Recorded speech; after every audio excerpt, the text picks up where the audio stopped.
இருட்டுக்கடை அப்படிங்கிற ஒரு பேர் இருக்கே தவிர திருநெல்வேலி இந்தியன் வங்கியில் 5 கோடி ரூபா கடன் இன்னைக்கு இருக்குது. இருட்டுக்கடையினுடைய கிருஷ்ணசிங் ஸ்வீட் ஸ்டாலுக்கு 5 கோடி ரூபா கடன் இருக்குது. இதை யார் வேணாலும் பத்திரிகையாளர்கள் நீங்கள் போய் அங்கே வெரிஃபை பண்ணி பார்த்துக்கலாம். ரெண்டாவது, வச்சிருக்கிற 2 காருமே டியூவில் தான் வாங்கி வச்சிருக்கிறாங்க. அதில் அந்த காருக்கான டியூ கட்ட முடியாமல் போன வாரம் அவங்களுடைய இன்னோவா காரை வித்துட்டாங்க.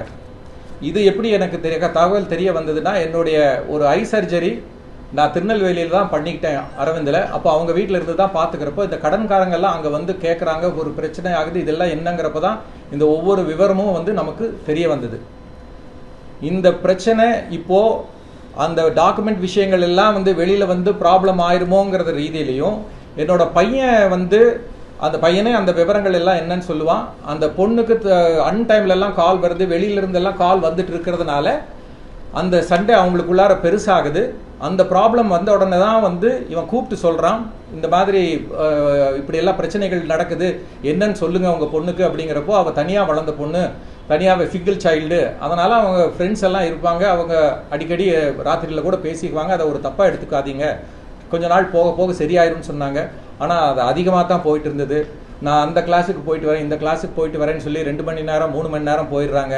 அப்புறம் ஃபோன் பண்ணி கேட்டால் நான் அப்படியே பார்லருக்கு வந்துட்டேன் அப்படிங்கிறாங்க. ஒரு 5 மணி நேரம் ஒரு பொண்ணு வீட்டுக்கே வரலன்னா நாம் அந்த மாதிரி நாம் வந்து இருக்கிற குடும்பமும் கிடையாது. இதெல்லாமே கேட்க போக சந்தேகப்படுறீங்களா அப்படிங்கிற ரீதியில் பிரச்சனை ஆனது.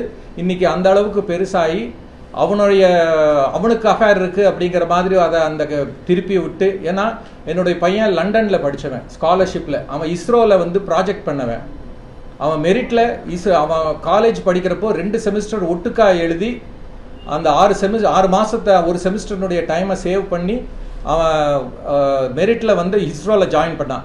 இஸ்ரோவில் அவன் வந்து ப்ராஜெக்ட் பண்ணிட்டு இருக்கிறப்பவே அவனுக்கு வந்து லண்டனில் அவனுக்கு படிப்புக்கு இடம் கிடச்சி ஸ்காலர்ஷிப்பில் 28% ஸ்காலர்ஷிப்பில் அவன் லண்டனில் முடித்து அங்கே லண்டனில் ஒர்க் பண்ணிவிட்டு அவன் இந்தியாவுக்கு வந்தவன்.